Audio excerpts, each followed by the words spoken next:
In the previous section, we covered upgrading to vSphere 6.x. In this section, we will cover in detail troubleshooting vSphere 6.x.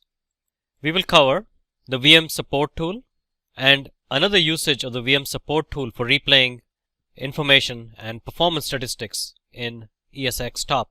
We will also look at advanced packet capture with the packet capture UW tool. It allows us to look at data packets as they move between the virtual NIC of the virtual machine, the vNIC, and as it moves into the virtual switch and then perhaps out of the VM NIC or the physical NIC. Configuring and using the SNMP tools available in ESXi 6.x is very important, because in a troubleshooting environment, modern network management tools provide us with an all-encompassing view of our technical environment.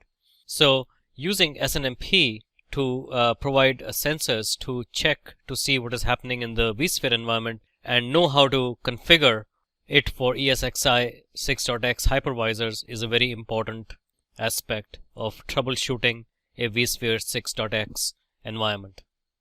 In this video, we will look at using the VM support tool, which is very important for troubleshooting purposes.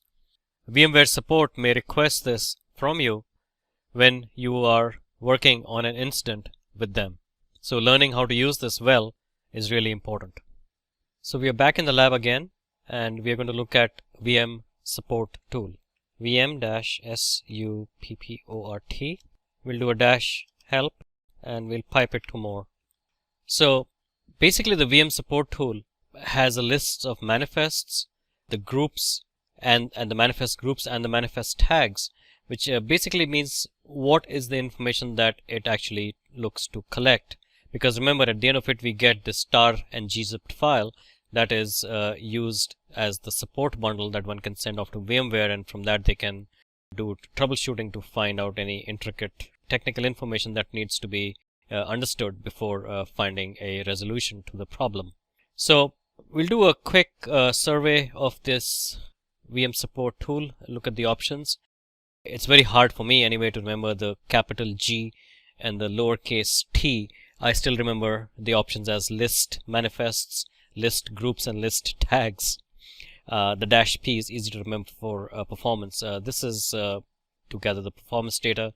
The key options here are, and these are also, you can, this is for performance monitoring. We define the duration of the performance monitoring in seconds and the interval between those snapshots in seconds. You will see a use of this in the next video, the -p, the -d, and the -i in the next video when we look at the replay mode for ESX top. Apart from that, it's a very straightforward tool to actually utilize. You can see the log levels, versions, and dry run and so on, and output only the location of the bundle. So it doesn't go through the entire verbose process. Not very important. The key is that it's a very important tool and it's very easy to use. One of the most important options in here is the working directory option, because you want to make sure that the files it creates have enough room for them in that directory. So I tend to use one of the data stores. I've seen people use /tmp, and that's not a good idea. So we will key in VM support -w for our working directory. I always like to use fully qualified directory names, vmfs volumes / strange name here. So I just seem to get much more consistent results across all VMware tools, especially those that are scripts, not really compiled tools.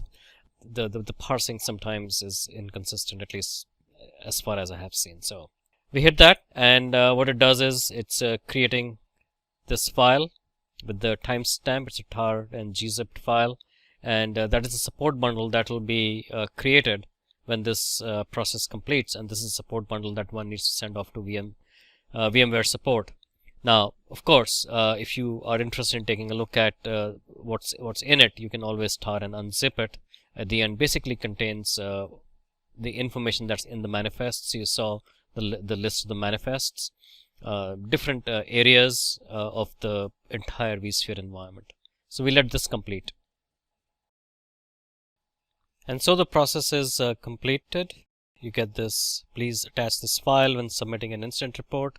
That's where you go to file or incidents, and that's the name of the file that one attaches. That's just been created by VM support tool. So very straightforward and simple tool to use, but obviously extremely important. In this video, we covered using the VM support tool. In the next video, we will look at using the VM support tool for ESX top replay mode.